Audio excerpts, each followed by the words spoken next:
Welcome to our Lipidomics and Lipid in Neuroscience webinar. Today we're having a rather full program, and the outline of our program is basically we'll first go through the introduction, then we'll go a little bit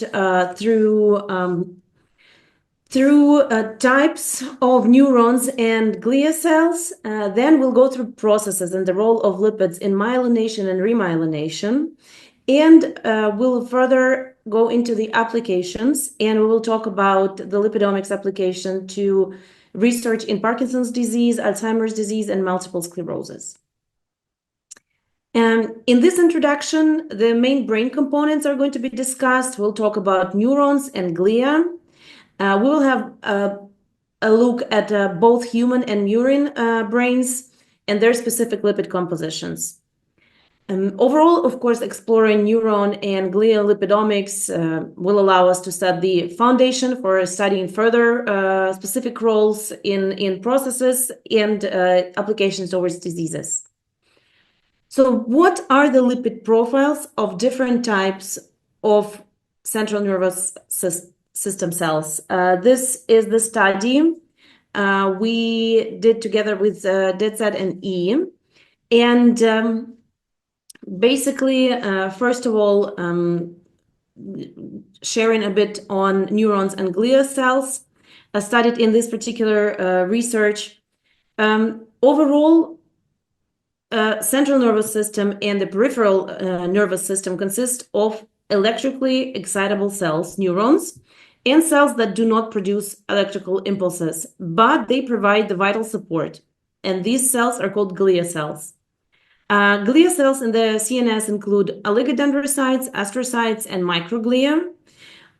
Primary function of oligodendrocytes is to generate myelin.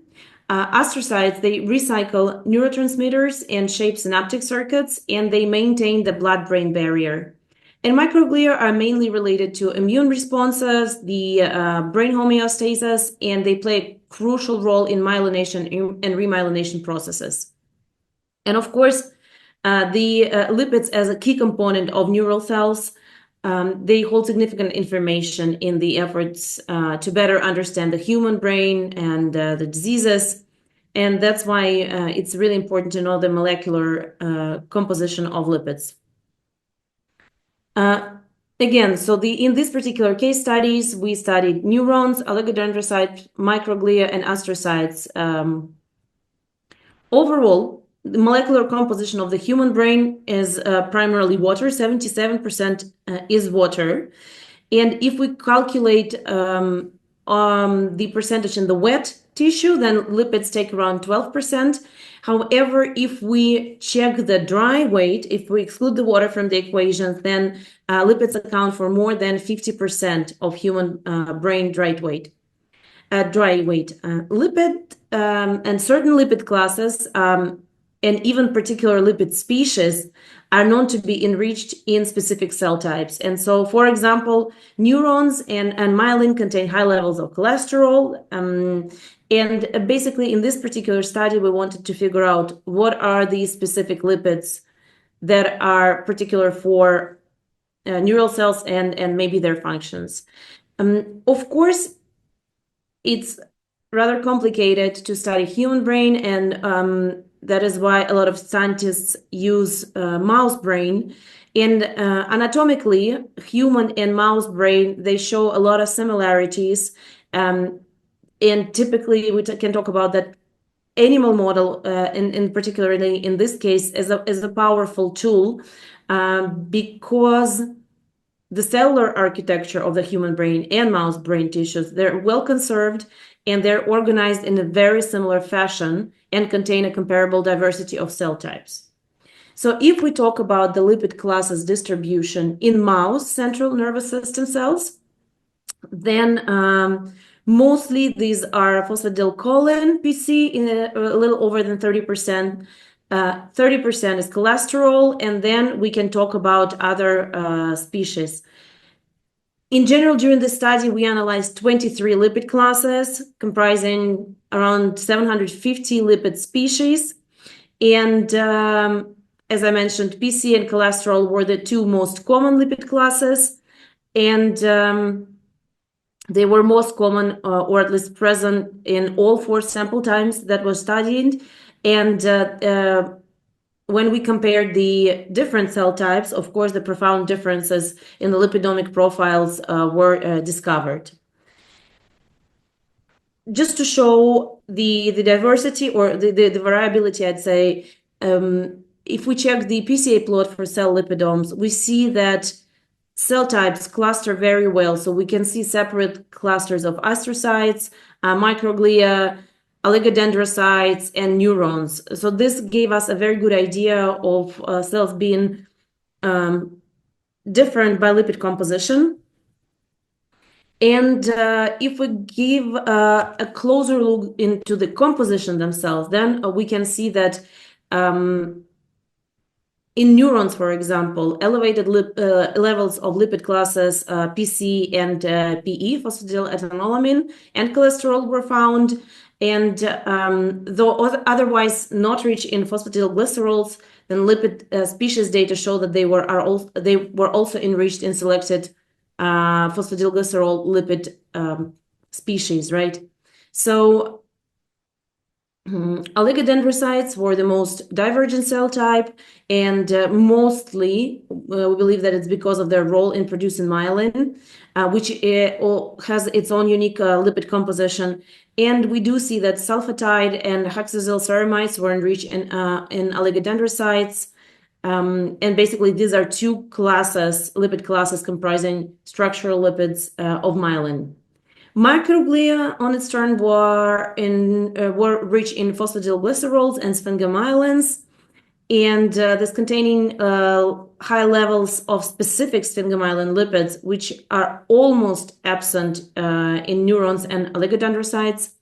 And astrocytes contained higher levels of 2 types of phospholipids, in particular PS and PI, so phosphatidylserine and phosphatidylinositol, and diacylglycerols. Although it, for example, wasn't really particularly enriched in phosphatidylethanolamines, there were also particular PE species that we found in astrocytes. So that was the study, and overall, just to summarize, we can say that lipids, in principle, account for over 50% of human brain dry weight. And we do see that there is a cell type resolved molecular assessment possible for neural cells. This research was then further published in Cell Reports, I think, yeah. And we were very, very happy to be a part of this research. Now, when we have the basics, now we know we have a better understanding of these cell types and their lipid profiles. Let's move then to the processes. So we can, as I mentioned today, we will discuss myelination and remyelination. We will start from myelination, and in this particular case, this was also done in collaboration with DZ and E, and we wanted to develop a particular method that would allow us to measure the full ganglioside profile during the various CNS development stages. Now, synthesis of gangliosides is particularly, the pathway synthesis is particularly difficult. It's not really straightforward, and gangliosides overall exhibit very high, significant structural heterogeneity. And they form this very diverse group of ganglioside species. They contain sometimes galactose, sometimes they contain sialic acid, and some combinations of it. Overall, they have this property that they're more hydrophilic in general, and they're very difficult to extract and measure. So that's why we needed the method to be able to detect, identify, and quantify them reliably.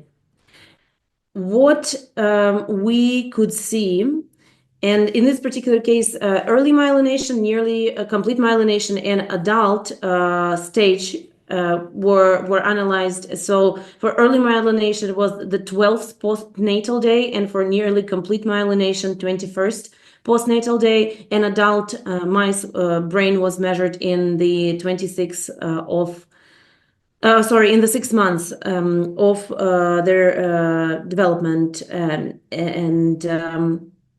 basically the adult stage. And so this method developed that allowed to see the differences in different stages. And while in some species and in classes of gangliosides, we didn't see many difference, for example, in GD2 and GD3, then GT1, for example, showed, in particular species, showed distinct and significant differences throughout every development stage. We didn't see much difference in GT2 and GQ1 stages, but for example, in GD1, we saw a lot of differences. So the most abundant gangliosides measured were GD1, 36.1 and 2, and GT1, 36.1, 2 at early development and at the adult stage. And GD1 36.2 ranked among the most abundant gangliosides at early myelin stage, although the quantity actually significantly decreased during the development. So of course we don't have to go today through the whole stage, so through the whole publication. If you're interested, you can read about the analysis of the optic nerve development. It's a really nice publication. Another thing that the scientists did in this case, they also analyzed mice that lack genes synthesized in most gangliosides, and then these mutations cause near total absence of brain gangliosides. So that was also a very interesting part of this study. So I really recommend that you go ahead and read this article if you're interested in this. Now, going to remyelination. Remyelination is a regenerative process, and it can occur during the damage of CNS. And we also know in particular that in cases like multiple sclerosis or Alzheimer's disease, remyelination often fails and during the progressive phase of the disease. So in this particular study, we wanted to know what is the role of lipid metabolism and lipid droplets in the process of remyelination. This work was done together with Technical University Munich. And just to give you a brief details on the myelin injury, typically in case of the CNS injury, myelin debris is generated from the myelin sheath, of course, that covers the axon. And the debris consists of myelin membrane fragments, some cell fragments, and certain lipids, of course, cholesterol, phospholipids, ceramides, and some sphingolipids. And under normal conditions, during the clearance of this myelin debris, the cholesterol cannot be degraded by the lysosomal enzymes, and it is transferred to from the late endosomes to endoplasmic reticulum. And ER on its turn also cannot cope with such an excessive amount of free cholesterol. That's why free cholesterol is typically being esterified, and then it's stored in lipid droplets in the form of cholesterol esters. And this cholesterol exposure overall is required for microglia, macrophages for a proper myelin debris uptake. And when buffering mechanism of this lipid droplets formation is defective, then microglia phagocytes, they cannot resolve these demyelinating lesions, and then regenerative response during this myelination is failing. And the study that was performed actually analyzed the role of particular receptors called triggering receptor expressed on myeloid cells too, TREM2, we'll call it TREM2. They studied the whole metabolic pathway required for remyelination. And basically they had TREM2 knockout cells and wild type cells. And in the presence of myelin and in TREM2 knockout cells, the number of lipid droplets clearly decreasing in the presence of myelin. So cells definitely struggle to form proper lipid droplets in case of being in TREM2 knockout. We also see that in this particular case changes in lipid composition. So we see changes in phosphatidic acid, cholesterol esters, and DAGs. And what is also interesting is that there are evidence of ER stress, in particular for these two ER markers, ER stress markers, and this, of course, was done not with lipidomics but with Western blot. And so basically, the whole story allowed us to see that the myelin injury, to see the role of microglia in myelin injury. And overall, we can say that in case with the wild type TREM, the cholesterol-containing lipid droplets are formed, and it prevents cells from developing ER stress. And if TREM2 receptor is not functioning well, if it's not there, then lipid droplets are not formed, and then cells develop ER stress and cannot really support remyelination, and they go through the inflammation then. So in summary, we can say that remyelination requires myelin debris clearance, and microglia phagocytic function relies on lipid droplet genesis, and TREM2 receptor is essential for lipid droplet formation. Now, this was also published. It's also a very interesting study. So if you're interested in remyelination and lipid droplets, please have a look. Further, now we can go to the applications to diseases. First disease we're going to discuss is multiple sclerosis, also done in collaboration with CZ and E. Multiple sclerosis, it's a chronic inflammatory and neurodegenerative disease of the central nervous system. Basically, during the multiple sclerosis, the body attacks this myelin sheath of neurons in the brain and in the spinal cord. And this damage of myelin causes communication problems between the central nervous system and the rest of the body. Unfortunately, to this day, there is no cure for multiple sclerosis, but there are some medical options to ease the symptoms and the number of relapses in patients. But overall, around approximately 3 million people nowadays live with multiple sclerosis globally. And symptoms of multiple sclerosis, of course, vary drastically within individuals. However, most patients report numbness or tingling feelings, fatigue and muscle spasms, and stiffness and weakness, and mobility problems, of course, and some other symptoms. So it was very important for us to have a look at what's going on there. And overall, patients must undergo various tests to get diagnosis. And it often leads to the long suffering path beforehand. So it's really important to develop blood biomarkers for multiple sclerosis that would help us to improve patients' life and shorten the time for the diagnosis establishment. So we thought of checking out what are the lipid biomarkers for multiple sclerosis. As I already mentioned, here you can see the infographic showing the damaged myelin and that the nerve signals are slowed or blocked. And we do know that myelin is consistent of lipids, as we checked it today already. So function in lipid metabolism actually is critical for remyelination, for the repair and the reconstruction of myelin.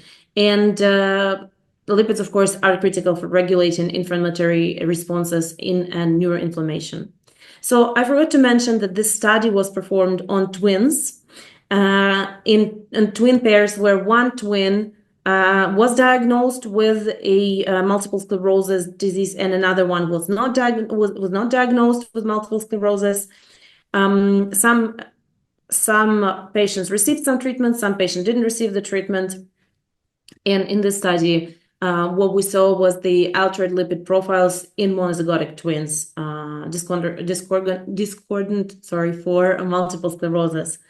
And the results of this twin study revealed no major difference in total lipid content between the twin siblings, but on the molecular level, in the level of lipid species, ether phosphatidylcholine lipids and ether phosphatidylethanolamine lipids were reduced, in twins with the MS. In particular, 44% of PCO minus and 47% of PEO minus lipid species were altered. Surprisingly, it's really interesting. The top hits for altered lipid species were dominated by PCO minus lipid containing long polyunsaturated fatty acids that have a potential to be used as a blood plasma for multiple sclerosis biomarkers. And yeah, in this case, we use blood plasma. And so here you can see the difference in between regular PC and with ester bond and PCO minus with ether bond. And we saw the changes in ether bond in ether PCs.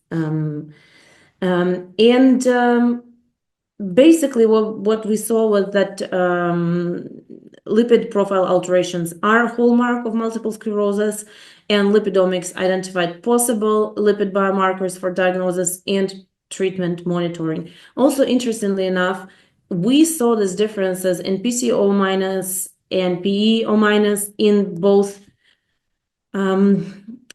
types of patients, those who received and who didn't receive the treatment. So this particular lipid profile was independent on the presence of multiple sclerosis treatment.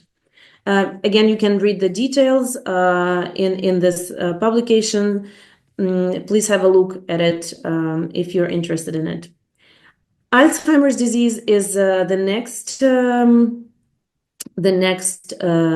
disease we're going to talk about. We did it together with the Nestle Institute of Health Sciences. Alzheimer's disease is also, it involves progressive neurodegeneration like many other conditions and diseases is linked to aging, but the cause is still currently unknown, and symptoms include some loss of memory, difficulty thinking and making decisions, and behavioral changes. Again, currently, Alzheimer's disease can be managed through some pharmaceutical and behavioral interventions. However, it cannot be fully cured. Now, it's more than 6 million people living globally in the world with this disease. So it's really important that we figure out the ways to develop more accurate diagnostics and, of course, more effective therapies. Multiomics profiling of Alzheimer's disease was performed in this particular case. We thought of how can multiomics analysis with lipidomics, of course, reveal molecular pathways in Alzheimer's disease to improve predictive power. And in this case, not only lipidomics analysis was performed, but also neuroinflammation markers were checked, one carbon metabolism, metabolomics, of course, proteomics, and some other Alzheimer's biomarkers. And in this study, we used CSF samples from a cohort that consisted of 120 people with normal cognition, with mild cognitive impairment, and with mild dementia. And as I already mentioned, all these fancy omics assays were used. And then the multiomics analysis overall identified 82 molecules that correlate with at least one of the known Alzheimer's molecular disease biomarkers. And also multiomics analysis identified 37 metabolites, 29 proteins, and 5 lipids that correlate with the result of Alzheimer's disease psychiatric examination in this case. So to reduce the dimensionality, of course, of this multiomics data, multiomics factor analysis was applied, and this technique identified 5 so-called latent factors. These factors account for observed variance between participants, and each group of molecules, for example, proteins or neuroinflammation markers, metabolites, or lipids, they capture a portion of this variance. And we, of course, again, you can read the whole details. Of course, we'll talk a little bit more about the lipids role of it. And basically, so each of these 5 latent factors exhibits unique correlation with both the multiomic analytes and the existence Alzheimer's disease biomarkers. And in this particular case, for example, the sterile lipid cholesterol ester 16-0, which previously had not been linked to Alzheimer's disease. In this case, we saw that it correlates with latent factor 4 that is indicative of amyloid pathology and can aid in prediction of cognitive decline. So we do know that Alzheimer's disease metabolism is complex. It's the only way to go through it is actually multiomics, and it helps us to understand some molecular the nuances of molecular pathology. And we using multiomics approach, we could suggest new molecular pathways in Alzheimer's and explain the variants and predict disease progression. Again, if you'd like to, you can go through this publication and have a look. The final disease we're going to talk about today is Parkinson's disease. This research was done together with Harvard Medical School. And in this particular case, it was interesting for us to know what is the role of lipases in the Parkinson's disease development. So Parkinson's disease is another neurodegenerative disease, of course. So the symptoms of Parkinson's disease include tremors, slow movements, poor balance, difficulty working, and people fall, and they often experience difficulty talking and swallowing. And men are approximately 1.5 times more likely than women to get Parkinson's. And so the whole thing was for us to discuss what kind of role lipases play in the development of Parkinson's disease. So Parkinson's disease is it manifests in accumulation of a protein called alpha-synuclein, and this misfolded proteins, then they form oligomers and then fibrils, and then they form Lewy bodies and also Lewy neurites, and these bodies also typically contain lipids. And a protein, alpha-synuclein, is a small molecule, and it in general it's found in nerve cells in both normal and disease-related processes, and it interacts with lipids in cell membranes, and it can alter the balance of lipid in the cells. Overproduction of alpha-synuclein leads to the formation of lipid droplets, and this is then an indicator of dysregulated neutral lipid pathway, and then the diseases and we can see that the disease being developed.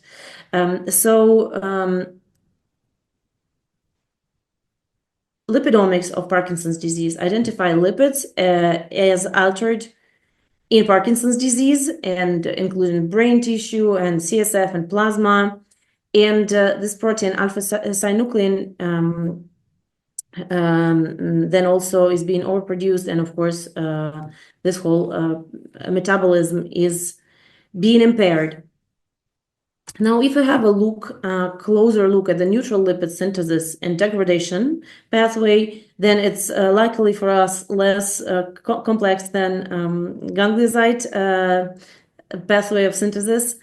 And our wonderful collaborators thought of triglycerol lipase, or LIPE. They thought of LIP to be a new therapeutic target, and they thought of how modifying this LIPE could affect metabolism and hopefully play a role in regulating some incorporation of fatty acids into phospholipid, and maybe possibly modify this interactions with them, membrane and alpha-synuclein, and then potentially have an effect of Parkinson's disease. What they saw is that they basically used LIP knockdown, and they genetically they knocked down it and pharmacologically inhibited. And in both cases, reducing the metabolic activity of LIP showed to be to decrease the formation of abnormal accumulation of alpha-synuclein in cells, and they also noticed a decrease in the unfolded protein response. And this was very, very interesting. This is cell culture. They also worked with the primary neurons taken from Parkinson's disease patients, and they also saw that LIPE inhibitor restores the fatty acid composition of an alpha-synuclein triplication neurons to a normal state, basically rescuing the potentially Parkinson's disease phenotype. Also, it's interesting that LIP inhibition reduces 16-1 containing fatty acids in phospholipid species. So we see it in PS, in PC, in PI, and PE, in all of them. And this was very interesting to observe such a trend.